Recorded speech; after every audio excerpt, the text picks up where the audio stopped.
असद को दफनाने का इंतजाम पूरा हो चुका है। असद की कब्र खोदी जा चुकी है। असद को कल दफनाया जाएगा। लेकिन एक बार असद का चेहरा देखने और जनाजे में शामिल होने के लिए अतीक अहमद और शाइस्ता परवीन, उसकी मां, बेहिसाब परेशान है। अतीक को तो जनाजे में शामिल होने की इजाजत नहीं मिली।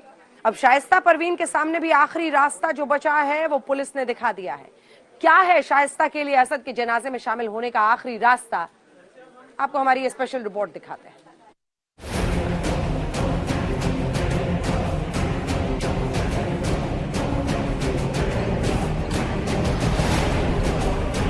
प्रयागराज में चकिया के कसारी मजारी कब्रिस्तान में अतीक अहमद के बेटे असद की कब्र खोदी जा रही है। जी हां, इसी कब्र में असद अहमद को दफनाया जाएगा।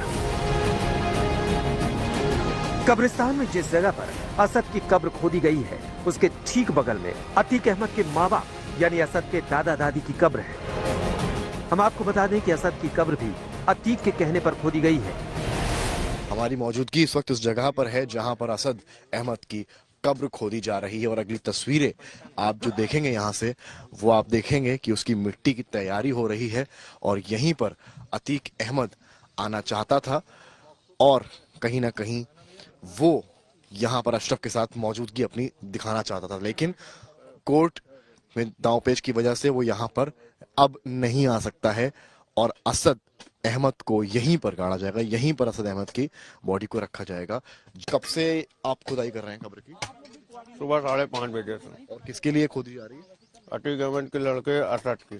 हमारे पास फोन आया था, फोन से बात हुई थी कि अतीक अहमद के जहाँ अब्बा की कब्र है उसके बगल में कब्र जाके तुम खोद दो। अच्छा, उनके अब्बा की कब्र कहाँ पे? ये उनकी वालिद टाइप की है, उनकी माँ की है। असद की कब्र तो तैयार है, लेकिन बॉडी झांसी से आने के चलते उसको अब शनिवार यानी 15 अप्रैल को दफनाया जाएगा। लेकिन असद के जनाजे में शामिल होने के लिए अतीक अहमद तड़प रहा है, तो उसकी बीवी शाइस्ता परवीन भी किसी भी कीमत पर बेटे के जनाजे में शामिल होना चाहती है। अतीक अहमद इस वक्त प्रयागराज में पुलिस कस्टडी में है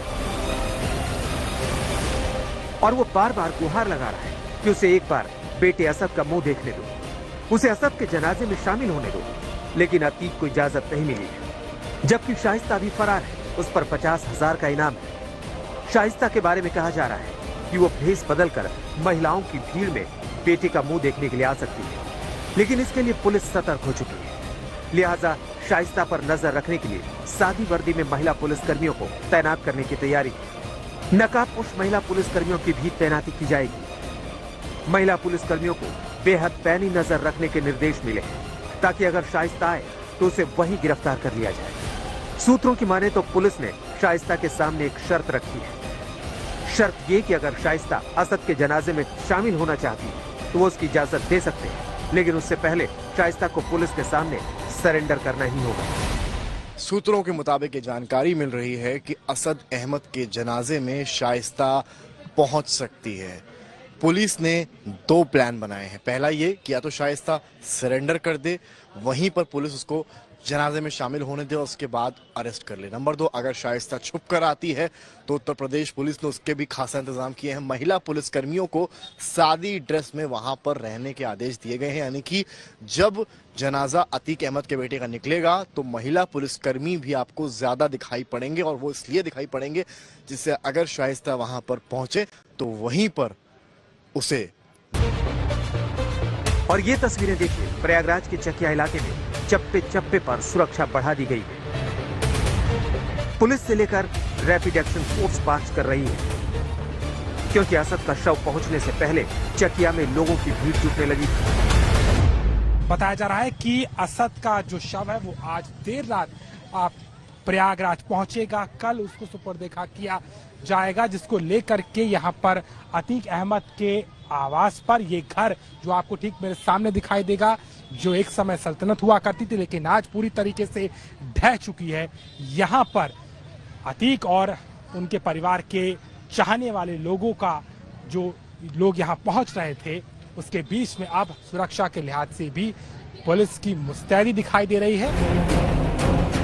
अतीक अहमद के घर के आसपास चकिया में रहने वाले लोग असद के एनकाउंटर को गलत बता रहे हैं, जबकि उसी असद के साथ एनकाउंटर में मारे गए शूटर गुलाम मोहम्मद की मां और भाई कह रहे हैं कि उन्हें गुलाम का शव नहीं चाहिए क्योंकि उनके बेटे ने गलत काम किया है। उसका एनकाउंटर सही है।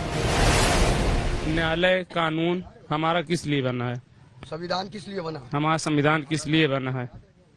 आपको लगता है कि कानून को हाथ में लिया गया? कानून को हाथ में लेकर के बिल्कुल बिल्कुल कानून को हाथ में लिया गया है। भाई उसकी सजा न्यायालय दे, न्यायालय फांसी दे देती, वो मंजूर था, वो खुशी थी, वो सब, उसमें इतने लोग दुखी ना होते। हम लोग ने पहले भी कहा था कि हम लोग शव नहीं लेंगे और आज भी वही है कि हम लोग शव लेने नहीं जाएंगे। माँ और परिवार ने डिसाइड किया कि शव लेने नहीं जाएंगे क्योंकि बहुत ही गलत काम किया उसने और कोई उसको ज़रूरत भी नहीं थी। सब अपना अपना सेटल थे, अच्छे से सब लोग काम कर रहे थे।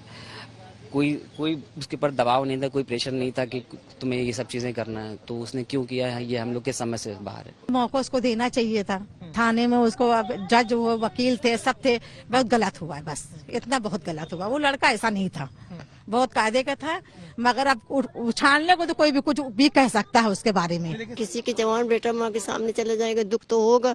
बचपन से तो पाला, प्यार किया, प्यार तो उतना है। अगर गलत काम किया है, गलत काम का गलत नतीजा है, उसको भी डांटेंगे कि गलत किया तो सही किया उन्होंने जो किया है। तो आप शव क्यों नहीं फिर नहीं लेंगे बेटा, जो गलत किया है तो गलत वाले के साथ नहीं। आप लोगों को कभी भनक थी कि वो उस रास्ते पे चला गया अतीक अहमद से? अब किसके साथ गए हम नाम नहीं लेंगे। अब एक तरफ असद और अतीक का परिवार है और उसके पड़ोसी है असद के एनकाउंटर को फर्जी बता रहे हैं। दूसरी तरफ शूटर गुलाम मोहम्मद का परिवार है जो बेटे की गलतियों को मान रहा है। अभिषेक मिश्रा के साथ समर्थ श्रीवास्तव, चकिया, प्रयागराज, आज तक। अब आइए आपको सीधे लिए चलते हैं। अरविंद हमारे साथ जुड़े हुए हैं। अरविंद, फतेहपुर लेकर अतीक और अशरफ को पुलिस रवाना हो गई है और बीते दिन जब यहाँ पर पूछताछ हो रही थी तो फतेहपुर में कई जगहों पर पुलिस ने पहले ही रेड की है उसके करीबियों पर। किस तरह से मामला आगे बढ़ रहा है? नहीं, बिल्कुल देखिए, जो रेड हुई थी वो अब्दुल कवी जो राजूपाल हत्याकांड में फरार चल रहा था तकरीबन 18 सालों से, उसने सरेंडर किया था और उसके बाद उससे पूछताछ के बाद जब रेड हुई थी तो बड़े पैमाने पर हथियार रिकवर हुआ था अंजना, जिसे देखकर किसी की भी आंखें चौंक जाए। तकरीबन करोड़ों की कीमत के वो हथियार रिकवर हुए थे। अब ऐसा बताया जा रहा है कि अतीक और अशरफ को पूछताछ के बाद उसी तरफ जो यूपी पुलिस की टीम है वो लेकर जा रही है। तो ये उम्मीद लगाई जा रही है कि बड़े पैमाने पर बड़ी रिकवरी हथियारों की भी हो सकती है और कुछ चौंकाने वाले खुलासे हो सकते हैं। तो फिलहाल आपके सूत्र क्या कह रहे हैं? अतीक अहमद शाइस्ता सरेंडर कर सकती है कल पुलिस जा रही है। अरविंद, शाइस्ता सरेंडर कर सकती है कल जब अतीक? बिल्कुल देखिए इस तरह के कयास लगाए जा रहे हैं कि जो शाइस्ता है वो अपने बेटे के जनाजे में आ सकती है, जो असद है उसके। लेकिन यहाँ सवाल ये भी है क्योंकि इस वक्त हम झांसी के उसी पोस्टमार्टम हाउस में खड़े हैं और यहाँ पर बड़े पैमाने पर पुलिस फोर्स तैनात है। असद अतीक के जो रिलेटिव है वो आ चुके हैं यहाँ पर असद की जो बॉडी है उसको लेने के लिए, जबकि गुलाम जो दूसरा शूटर जिसको मार गिराया था इनकाउंटर में, उसके रिलेटिव अभी रास्ते में है। तो ये माना जा रहा है कि